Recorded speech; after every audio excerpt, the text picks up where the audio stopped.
हिंदुस्तान के बाजारों में सबसे बड़ी और अहम बात यह होती है कि विदेशी निवेशक भारतीय बाजारों के बारे में क्या सोच रहे हैं, कितना पैसा लगाने का उनका मूड है, कितनी तेजी करने का उनका मूड है, और दुनिया भर के बाजारों में जो कुछ भी एक्शन होता हुआ दिखा है उसका भारतीय बाजारों पर क्या असर पड़ना चाहिए। ये कुछ अहम सवाल है जिनके जवाब आप हर रोज हमेशा जानना चाहते हैं, और अगर हम आपको इन सवालों के जवाब ऐसी शख्सियत से दिलवाएं जो कि दुनिया भर के बाजारों पर गहरी पकड़ रखता है और साथ ही भारतीय बाजारों पर भी, जिनकी अच्छी खासी पकड़ है प्रोप्राइटरी ट्रेडिंग में, हेज फंड्स चलाने में और साथ ही मैक्रो इकोनॉमिक डेटा को समझने में, और साथ ही जिन्हें हिंदुस्तान के बाजारों का अच्छा खासा एक्सपीरियंस है और दुनिया के सबसे बड़े बाजार अमेरिका में भी उन्होंने अच्छा खासा एक्शन देखा है और किया है। जी हाँ, मैं बात कर रहा हूं पंकज वेश की, जो सिटी के साउथ एशिया हेड है और साथ ही उनकी सिक्योरिटी सर्विसेज के भी और मार्केट्स के भी, और उनका पहला हिंदी इंटरव्यू उनके 25 साल के करियर में आज हमारे साथ है।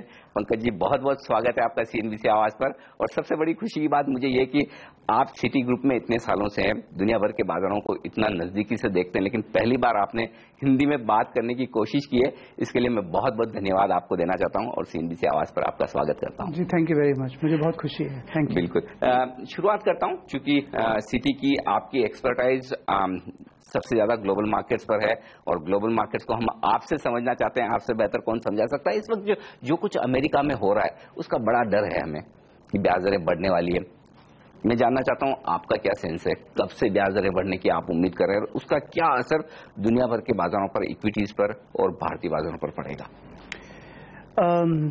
अनिल जी, फेडरल रिजर्व जरूर इस साल टाइटन करेगा ऐसा लग रहा है। इकोनॉमिस्ट में ये डिबेट चल रही है कि ये सितंबर में होगा या दिसंबर में होगा।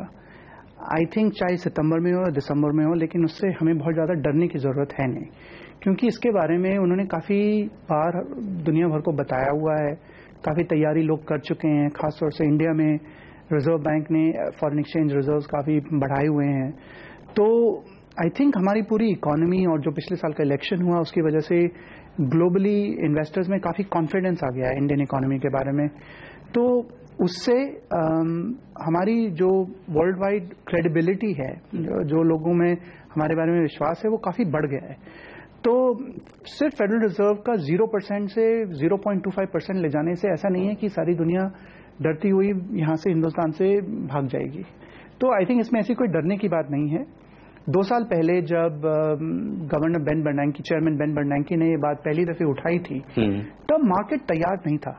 सिर्फ इंडिया का मार्केट नहीं, ग्लोबल मार्केट पूरी तरह तैयार नहीं था। इसीलिए तब उस समय काफी घबराहट हुई थी और सारी इमर्जिंग मार्केट करेंसीज काफी वीकन हुई थी और इंडियन रुपी भी काफी वीकन हुआ था। और फिर सच बात यह है कि हमने भी अपने पांव पे थोड़ी कुल्हाड़ी मारी थी उस समय, तो हमारा रुपी उस समय काफी वीकन हुआ था। लेकिन तब से हालात बहुत बेहतर हैं। हमारा करंट अकाउंट डेफिसिट इस साल शायद 1% ऑफ जीडीपी से भी कम आएगा, शायद $19-20 बिलियन आएगा। हमारी इन्फ्लेशन दर नीचे आ चुकी है। जैसे मैंने कहा, इलेक्शंस में कम से कम एक स्ट्रांग गवर्नमेंट आई है, तो और फॉरेन एक्सचेंज रिजर्व्स बढ़ गए हैं। तो इन सब चीज़ों से काफ़ी कॉन्फिडेंस है लोगों में कि फेडरल रिजर्व अगर थोड़ा सा इंटरेस्ट रेट बढ़ाएगी तो इसका मतलब ये नहीं है कि हमें बहुत ज़्यादा घबराने की ज़रूरत है। और फेडरल रिजर्व की चेयरमैन मिस जैनेट येलन ने काफ़ी साफ अभी पिछले हफ्ते प्रेस कॉन्फ्रेंस में साफ कहा है कि कब वो शुरू करें वो इतना ज़रूरी नहीं है, बल्कि ये देखना कि वो कितनी पेस पे रेट्स बढ़ाएंगे। और उसके बारे में वो कई बार कह चुके हैं कि हम बहुत धीरे धीरे रेट बढ़ाएंगे, क्योंकि हमें खुद आत्मविश्वास नहीं है कि हमारी यूएस इकोनॉमी कितनी स्ट्रांग है। तो ये कह सकते कि एक छोटा मोटा नीजर रिएक्शन आ जाए जब ये होगा तब, लेकिन बड़ा झटका लगेगा नहीं। और पिछली बार की तुलना में जब Q3 खत्म हुआ था उसके मुकाबले में हम बहुत मजबूत, बहुत बेहतर स्थिति में है इस वक्त। जी हाँ, मतलब मैं ये नहीं कहना चाहता हूँ कि फेडरल रिजर्व का 8 साल में पहली बार इंटरेस्ट रेट बढ़ाना कोई अपने आप में छोटी मोटी बात है। वो अपने आप में एक महत्वपूर्ण बात है, लेकिन मार्केट्स तैयार हैं। मैं ये कह रहा हूँ, मार्केट्स तैयार हैं और रिजर्व बैंक ने फॉरेन एक्सचेंज रिजर्व्स अच्छी तरह से बढ़ाए हुए हैं। मतलब सिर्फ रिजर्व बैंक ने नहीं, पूरी इकोनॉमी की स्ट्रेंथ अच्छी रही है और पॉलिसीज आरबीआई की अच्छी रही हैं, तो उस हिसाब से रिजर्व्स अच्छे बढ़ गए हैं। तो हमारे में क्षमता है कि अगर कोई झटका लगेगा भी तो हम उसको अच्छे से झेल सकते हैं। ये कहने का मतलब। सिर्फ फेड की बात नहीं, दुनिया भर के बाजारों में और भी बड़े एक्शन हो रहे हैं। ग्रीस में जिस तरह से डेवलपमेंट चल रहे हैं, क्या लगता है आपको अल्टीमेटली ग्रीस का संकट किस तरह से सुलझेगा और फिर इसका क्या असर पड़ने वाला है दुनिया भर के बाजारों पर, हमारे बाजारों पर? जी, ग्रीस की कहानी तो एक, जैसे वो ग्रीक में ही बोलते हैं, ग्रीक ट्रेजेडी होती है ना, वो एक साउस बहु सीरियल से भी आगे बढ़ के काफी नाटकीय हो चुकी है। तो उसको दिन ब दिन फॉलो करना बहुत मुश्किल हो गया है, क्योंकि हर समय ये लगता है कि वो बिल्कुल एक क्लिफ के एज तक जाएंगे पर कूदेंगे नहीं। तो काफी बैकडोर ये सब चल रही है डिप्लोमेसी।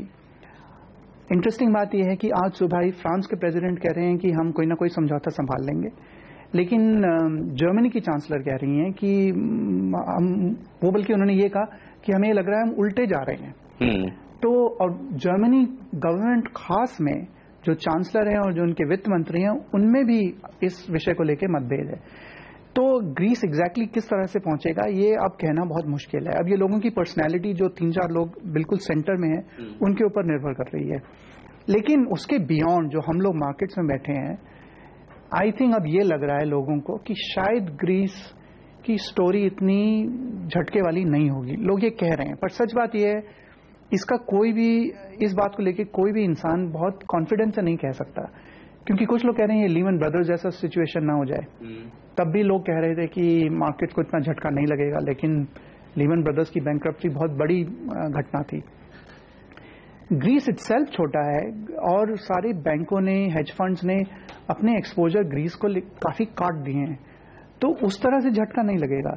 झटका सिर्फ इस बात से लग सकता है कि ये प्रॉब्लम और देशों में फैल सकती है कि नहीं, जैसे पोर्चुगल में या इटली में, जहां फिर लोग कहेंगे कि अब हमें अपना पैसा इन बैंकों से निकाल लेना चाहिए। और ये क्या तभी होगा जब ग्रीस डिफॉल्ट हो जाए तो दूसरे देशों में फैलने का खतरा होगा? तब डर ज्यादा बढ़ेगा, क्योंकि अभी तक सब लोग यही सोच रहे हैं कि सब आवाजों के बावजूद एंड में जाके कुछ ना कुछ समझौता हो जाएगा, लोग ये मानते हैं।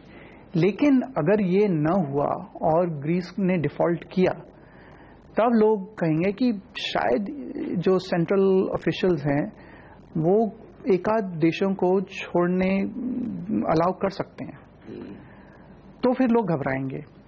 अभी तो ठीक है, ग्रीस के लोग कहेंगे कि हम यूरो से ड्राकमा चले गए, ठीक है, लेकिन जो अगला देश होगा, जो अगला नेक्स्ट कमजोर देश होगा, वहां के नागरिक और वहां जिन लोगों ने इन्वेस्ट किया है वो घबराएंगे और वो अपने फिर पैसे बाहर निकालना चाहेंगे।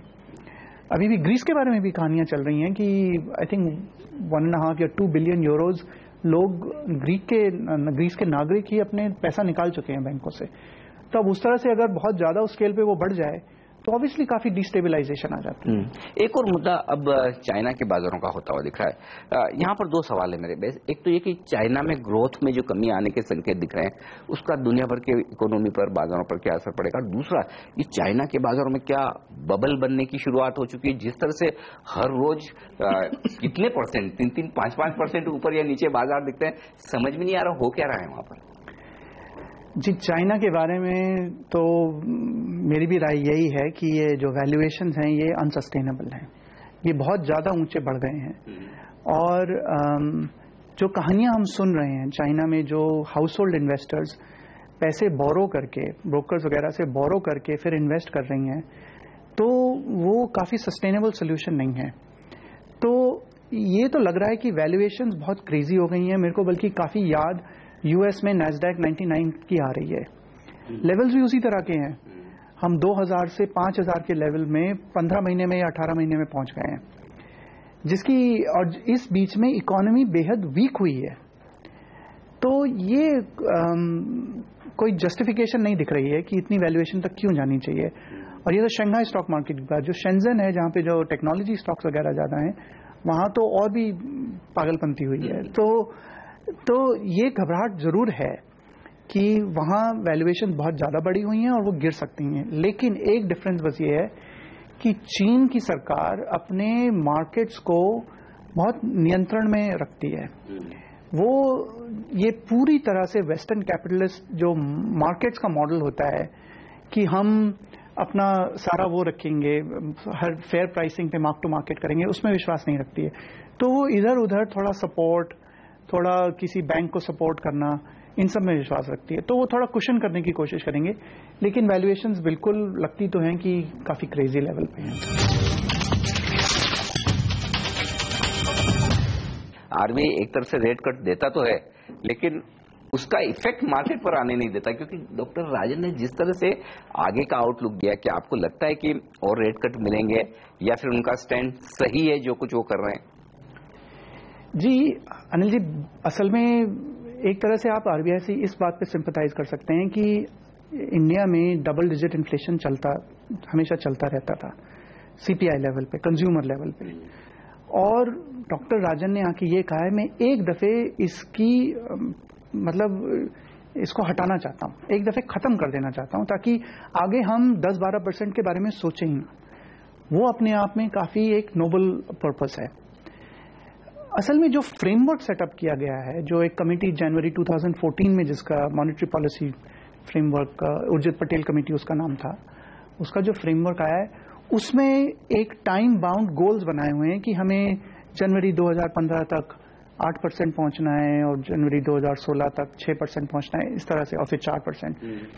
अब उसको लेके असल में हुआ ये है कि इनेविटेबली आरबीआई को इन्फ्लेशन फोरकास्ट करना पड़ता है कि अगले 12 महीने में या 15 महीने में इन्फ्लेशन कहां पहुंचेगा, और ये चीज दुनिया के किसी भी इंसान के लिए असंभव है कि हम ग्लोबल फूड प्राइसेस या ग्लोबल क्रूड ऑयल प्राइसेस को 15 महीने आगे फोरकास्ट कर सकें। अब जनवरी 2014 की रिपोर्ट में मार्च 2015 का जो इन्फ्लेशन फोरकास्ट था वो 8% था, और वो एक कॉन्फिडेंस लेवल भी देते हैं। आपने देखा होगा, एक फैन होता है उनके चार्ट्स में, एक फैन देते हैं 90% कॉन्फिडेंस, वो 90% में वो 6 तक था कि हम 90% श्योर हैं कि 6% से नीचे नहीं पहुंचेगा। लेकिन वो नंबर दिसंबर 2014 में 4% था। अब ये किसी की गलती नहीं है, क्योंकि किसी को नहीं मालूम था क्रूड ऑयल प्राइसेस क्या करेंगी, लेकिन फ्रेमवर्क हमने अपने आप को ऐसे एक फ्रेमवर्क में बांध लिया है कि अब हमको यही करना पड़ता है कि हमको इन्फ्लेशन फोरकास्ट करना पड़ता है। 50% हमारी जो सीपीआई की बास्केट है वो फूड की है, उसके ऊपर हमारा कोई नियंत्रण नहीं है। वर्ल्ड फूड प्राइसेस क्या कर रही हैं उसका मिनिमम सपोर्ट प्राइसेस से काफी लेना देना है। तो हम बेसिकली एक तरह से सोच रहे हैं कि हम कुछ कर सकते हैं 50%, लेकिन बास्केट जो है वो हमारे नियंत्रण में नहीं है।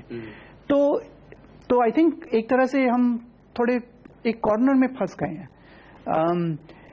अपनी तरफ से जो आरबीआई कर रहे हैं वो अच्छे इंटेंशन से कर रहे हैं, क्योंकि वो चाहते हैं परमानेंटली लोग कंफर्टेबल हो जाएं कि इन्फ्लेशन लो रहेगा। 4% अगर हो जाए तो सब everybody will calm down, inflation risk premium, equity risk premium सब नीचे आएंगे। लेकिन जिस तरह से हमने बांध लिया है, कुछ विदेशी निवेशकों ने मेरे को कहा है, इंग्लिश में एक थोड़ा फ्रेज होता है, lose the forest for the tree, कि हम अपना इन्फ्लेशन इधर उधर 0.2% कम कर रहे हैं, बढ़ा रहे हैं, लेकिन जो इतना बड़ा ग्लोबल डिसइन्फ्लेशन चल रहा है वो चीज, वो फॉरेस्ट हमने थोड़ा सा शायद मिस कर दिया पेड़ गिनते गिनते। ये चीज मेरे को कुछ विदेशी निवेशकों ने कही। तो आई थिंक इसी को लेकर बॉन्ड मार्केट में काफी डिसअपॉइंटमेंट रहा है कि हालांकि 3 ईजेस रही हैं, लेकिन इंटरेस्ट रेट्स जनवरी से कहीं ज्यादा ऊंचे हैं, तो इस तरह से इकोनॉमी को पूरी तरह फायदा नहीं हो पाया अब। और इस मामले में वैसे आरबीआई गवर्नर सही कह रहे हैं कि बैंकों ने भी काफी ढील दी है, बेस रेट ट्रांसमिशन ढंग से नहीं किया है, प्रेशर में कर रहे हैं बस। ये उनकी कंप्लेंट जायज है कि बैंकों को ट्रांसमिशन फटाफट करना चाहिए था। अब बैंक अपनी तरह से कहते हैं हमारे एनपीएस हैं, हम फंसे हुए हैं, हमारा एक एलसीआर का रिक्वायरमेंट आ रहा है, लिक्विडिटी कवरेज का, तो आप हमें थोड़ा वक्त दीजिए। आई थिंक ये discussion ministry of finance, RBI और बैंक्स के जो सीएमडीज हैं वो आपस में बैठ के क्लोज डोर्स में कर सकते हैं। ये कोई इतनी मुश्किल चीज नहीं है जिसका समाधान नहीं है। लेकिन आई थिंक जो ग्लोबल इन्फ्लेशन स्टोरी है उस पर थोड़ी और शायद नजर देनी पड़ेगी। तो फिर क्या रेट कट की और उम्मीद करनी चाहिए इस कैलेंडर ईयर में या फिर इस फाइनेंशियल ईयर में? और दूसरा, फिर क्या करेंसी पर आप किस तरह का असर देख रहे हैं? ग्लोबल चिंताएं भी है और हमारे यहाँ रेट अगर कट का एक संभावना बनती है, तो क्या जो लोग अंदाजा लगा रहे हैं कि रुपया शायद 69-70 के लेवल तक गिर जाए, क्या आप ऐसा सोचते हैं? जी, मुझे तो लगता है कि इन्फ्लेशन की स्टोरी इतनी कन्विंसिंग रहेगी कि और रेट कट्स की जरूरत पड़ेगी। ये किसी एक संस्थान या एक व्यक्ति के मेरी ओपिनियन की कोई वैल्यू नहीं है, लेकिन बजाय जो भी कुछ कहा गया है, इन्फ्लेशन अपने आप खुद इस तरह से आया है कि रेट कट्स करने ही पड़े हैं। तो आई थिंक ये जरूरी होगा कि और रेट कट्स करने पड़ेंगे। हमारी ग्रोथ काफी वीक है और ग्लोबल इन्फ्लेशन काफी लो है, इंडियन इन्फ्लेशन भी लो है। अब हम एक $2 ट्रिलियन इकोनॉमी, 125 करोड़ जनसंख्या को सिर्फ मॉनसून की वजह से हॉस्टेज तो नहीं रख सकते। ये थोड़ा मुश्किल है, राइट। इनफैक्ट जो पहले बात हुई थी वो ये हुई थी कि जो टेम्पररी चीजें होंगी उसको हम नजरअंदाज कर देंगे, उसके थ्रू हम देखेंगे। तो आई थिंक ये डिमांड रहेगी कि अगर एक ग्रोथ वीक है तो हम आगे बढ़ें। और फिर आप देख ही रहे हैं मॉनसून की पहले तो काफी वो हुई थी, फोरकास्ट की बहुत कम आएगा, अब ट्रैक पर थोड़ा अब तो लग रहा है कि काफी अच्छा चल रहा है। खैर पर अभी भी 2 पूरे महीने बाकी हैं, कुछ भी हो सकता है। लेकिन ये जो ऊपर से जो भगवान के यहाँ से बारिश आ रही है उसको लेके हम अपनी चीजें जो अपने नियंत्रण में उसको ना रखें तो ये थोड़ा मुश्किल है। तो आई थिंक एनीवे रुपए की जो बात थी वो आई थिंक 69-70 जाने की जरूरत तो है नहीं। ये कुछ लोगों ने कंप्लेंट किया है कि रुपी बजाय डॉलर के और करेंसीज के कंपैरिजन में थोड़ा स्ट्रांग हुआ है, सच है। लेकिन इस पे मैंने एक थोड़ा डिटेल आर्टिकल लिखा था, एक ऑपेड पीस लिखा था फाइनेंशियल एक्सप्रेस में, जिसमें मैंने ये एक आर्ग्यूमेंट किया है कि ये कहना कि हमें रुपी वीक कर देना चाहिए क्योंकि उसकी वजह से हमारे एक्सपोर्ट्स बढ़ेंगे, ये जरूरी नहीं है इंडिया के कॉन्टेक्स्ट में और आज की ग्लोबल इकोनॉमी के कॉन्टेक्स्ट में। आज की ग्लोबल इकोनॉमी काफी वीक है और हम चाइना, कोरिया, सिंगापुर, इन लोगों से अगर एक्सपोर्ट्स की लड़ाई लड़ना चाहते हैं और सोच रहे हैं कि हम अपना रुपये अगर 5% या 6% वीकन कर दें या 10% भी कर दें, उससे हम आगे बढ़ जाएंगे, ये मेरे ख्याल से शायद गलती है। क्योंकि हमारे जो एक्सपोर्ट्स हैं वो आईटी सर्विसेज हैं, फार्मास्यूटिकल्स हैं, इनमें काफी वैल्यू एडेड इंटेलेक्चुअल कंपोनेंट होता है। इसकी हमने काफी डिटेल, हमारे इक्विटी रिसर्च एनालिस्ट ने काफी डिटेल में स्टडी की है कि रुपी को लेके इनकी ग्रोथ कितनी बढ़ती है या घटती है, और कोई खास इंपैक्ट नहीं निकला है। तो आई थिंक ये थोड़ी सी ये एक ख्वाहिश है कि अगर हम रुपी वीकन कर दें हम बहुत बड़े एक्सपोर्ट्स पावर हाउस हो जाएंगे। मुझे नहीं लगता ऐसा होगा, उल्टा हम एक चक्रव्यूह में फंस जाएंगे क्योंकि फिर रुपी वीकन करने से सारा इंपोर्टेड इन्फ्लेशन और बढ़ेगा और ये जो real effective exchange rate model है उसमें हम फिर और ज्यादा ओवर वैल्यूड लगेंगे, फिर हमें और वीकन करना पड़ेगा, फिर और इन्फ्लेशन। ये अच्छे लेवल है जहाँ स्टेबल। आई थिंक स्टेबल यहीं रहने में कोई बुरी बात नहीं मेरे ख्याल से तो। बल्कि अगर फॉरेन इन्वेस्टर्स इंडिया के बारे में एक्साइटेड है और आना चाहते हैं, उन्हें आने दीजिए, उन्हें रुपए खरीदने दीजिए, हम वो डॉलर्स और सस्ते भाव पे उनसे खरीद। इसी पर आपसे एक राय लेना चाहता हूँ, क्योंकि पिछले 3-4 महीनों से ऐसा लग रहा है कि एफआईएस का मूड थोड़ा सा उतना बुलिश, उतना यूफोरिक नहीं दिख रहा है इंडिया के मार्केट्स को लेकर, और लोगों को लग रहा है कि शायद सरकार ने पहले साल में जितना काम करना चाहिए था नहीं किया। आप कैसे देख रहे हैं पहले साल के कामकाज को, और क्यों इस वक्त एफआईएस इन्वेस्टर्स इंडिया पर उतने पॉजिटिव नहीं दिख रहे हैं? नहीं अनिल जी, ऐसी बात नहीं है। मोस्टली एफआईआई इन्वेस्टर्स, अभी हम श्री अरुण जेटली न्यूयॉर्क गए थे, हम बड़े प्रिविलेज थे कि हमने एक इवेंट उनके लिए होस्ट की। वहां से जो फीडबैक मेरे पास आया है वो ब्रॉडली काफी पॉजिटिव आया है कि वो खुश थे कि वित्त मंत्री ने काफी ऑनेस्टी से बताए हैं कि मेरी क्या परिस्थितियां हैं, क्या कंस्ट्रेंट्स हैं और मैं क्या क्या चीजें हासिल करना चाहता हूं। मेरे ख्याल से तो सरकार ने पिछले 1 साल में जो कुछ वो जितनी उनकी इलेक्टोरल सिचुएशन है, राज्यसभा में जो सिचुएशन है, जितना कर सकते थे किया है। जो लोग कह रहे हैं कि उन्होंने कुछ नहीं किया है वो आई थिंक ठीक नहीं बोल रहे हैं, वो बायस्ड हैं।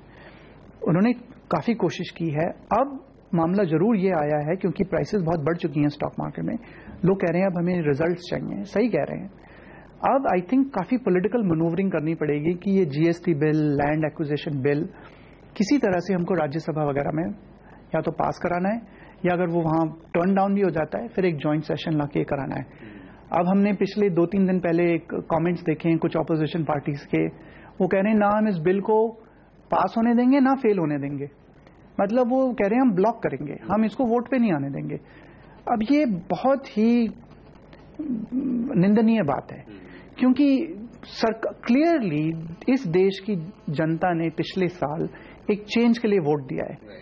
अब लोगों को उसका सम्मान करना चाहिए, लोकसभा में भी और राज्यसभा में भी। राज्यसभा में लोग, कई सारे लोग इधर उधर के तरीके से वहां 6 साल से बैठे हुए हैं। अब उनको देश की जनता का मूड सही पड़ना चाहिए और ऑब्स्ट्रक्शन नहीं करना चाहिए, उनको आगे बढ़ना चाहिए। नहीं तो वो ठीक है, अभी रिटायर नहीं हो रहे, 2 साल बाद रिटायर होंगे। तो आपने सिर्फ ये किया कि देश की डेवलपमेंट को 2 साल के लिए डिले कर दिया, जो कि अच्छी बात नहीं है। इसमें बहुत मास्टरफुल पॉलिटिकल मैनूवरिंग चाहिए, जिसके लिए प्रधानमंत्री, वित्त मंत्री, गृह मंत्री, ये सब काफी मजे हुए एक्सपर्ट्स हैं। तो आई थिंक होपफुली ये कुछ अच्छी तरह से कर पाएंगे।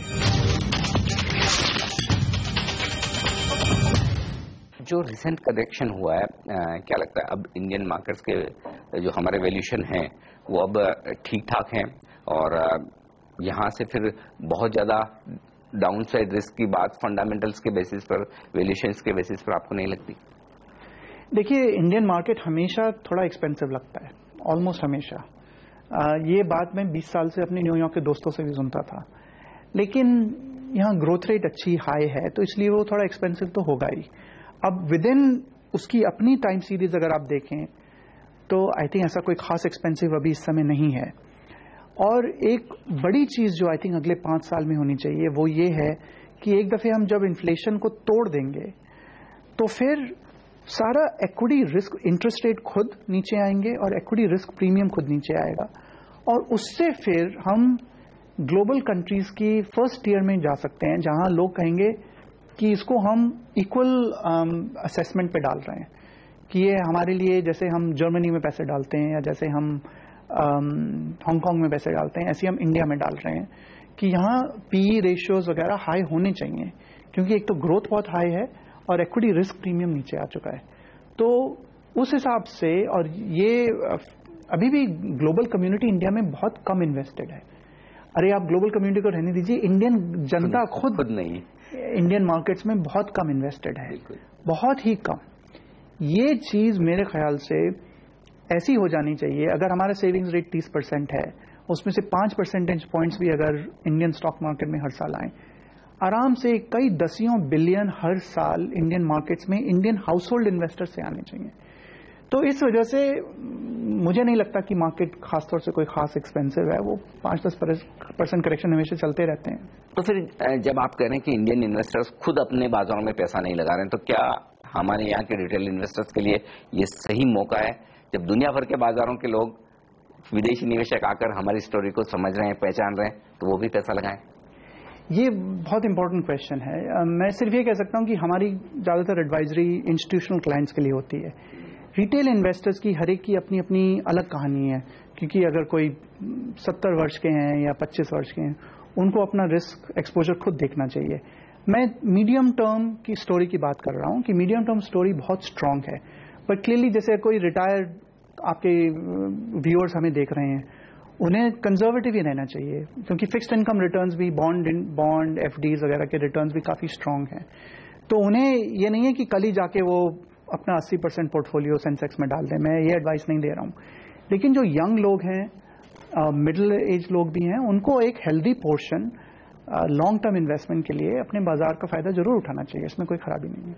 एफआईज एक मुद्दे को लेकर थोड़ा सा नाराज हुए हैं, जहां से हमने बाजारों में हाई बनने के बाद सेलिंग भी उनकी तरफ से शुरू होते हुए देखिए, वो मैट का मुद्दा था। आपको क्या लगता है, क्या अब कमोबेश ये मानना ठीक है कि एफआईज की जो दिक्कतें थी कमेटी बनाकर सोल्व कर ली गई है, या अब भी इस पर पूरी तरह से सफाई और साफ तौर पर जो कंफर्ट आना चाहिए एफआईज को, वो आना बाकी है? ये वित्त मंत्री जेटली साहब ने काफी सफाई से इसका जवाब दिया था अमेरिका की ट्रिप में, कि ये असल में उन्होंने अपनी तरफ से ये कहा है कि हम तो बल्कि भविष्य के लिए रास्ता साफ कर रहे थे, पहले कंफ्यूजन थी, और उसको लेके क्योंकि एक कोर्ट केस बना था, इसलिए वो कोर्ट केस अपना पूरा रास्ता चल रहा है। तो आई थिंक जेटली साहब ने और जयंत सिन्हा ने काफी साफ तौर से ये कहने की कोशिश की है कि हम नहीं चाहते हैं कि आईटी ऑफिसर्स किसी एफआईआर को हरास करें, हम चाहते हैं कि ये एमिकबली सब सॉल्व हो। उन्होंने थोड़ी क्लैरिफिकेशंस भी दी हैं कि जो ट्रीटी के राउट से आ रहे हैं या फिक्स्ड इनकम इन्वेस्टर्स आ रहे हैं, उनके लिए कुछ सफाई है। तो आई होप ये काफी जल्दी से पूरी तरह से अगर 100% सफाई आएगी तो ऑफकोर्स सारी एफआई कम्युनिटी काफी रिलैक्स्ड हो सकती है। पर आई थिंक ऑलरेडी उन्होंने कई आश्वासन दिए हैं, जो कि अच्छी बात है, क्योंकि पहले तो लोग सच में घबरा गए थे, उनको समझ में नहीं आया था कि अचानक क्या हो गया है। तो ये अच्छी बात है कि उन्होंने ये रोड ट्रिप पे और इन्वेस्टर्स मीटिंग्स में काफी सफाई देने की कोशिश की है। तो अगर आप भारतीय बाजारों में निवेश करने को लेकर विदेशी बाजारों के डायरेक्शन से परेशान है कि क्या कुछ हो सकता है, तो आज आपके काफी कुछ सवालों के जवाब आपको मिल गए होंगे। पंकज वैश्य ने साफ तौर पर बताया कि दुनिया भर के बाजारों में चैलेंजेस जरूर है, लेकिन हिंदुस्तान की स्टोरी बड़ी मजबूत है। यहाँ की इकोनॉमिक ग्रोथ पावरफुल है, वैल्यूएशंस अच्छे हैं, और ऐसे में जो इन्वेस्टर्स बाजारों में लंबे समय के लिए पैसा लगाना चाहते हैं वो अपने अपने प्रोफाइल को देखकर जरूर निवेश कर सकते हैं। यानी कि हिंदुस्तान की स्टोरी पर आप भरोसा रखें, ठीक उसी तरह जिस तरह से विदेशी निवेशकों का भी भरोसा है। ये बात खुद दुनिया में सबसे पुराने फॉरेन बैंक्स में से एक सिटी ग्रुप, जो हिंदुस्तान में कई सालों से हैं, कई दशकों से हैं, उनके साउथ एशिया के मार्केट्स के हेड और सिक्योरिटी सर्विसेज के हेड खुद पंकज वैश्य हमें कह रहे हैं। पंकज जी, बहुत बहुत शुक्रिया आपका हमारे लिए वक्त निकालने के लिए। आज पहला इंटरव्यू आपने हिंदी में दिया, बहुत ही बेहतरीन तरीके से दिया, इसके लिए भी मैं आपको बधाई देना चाहता हूँ। शुक्रिया आपका सीएनबी से आवाज के साथ जुड़ने के लिए। Thank you.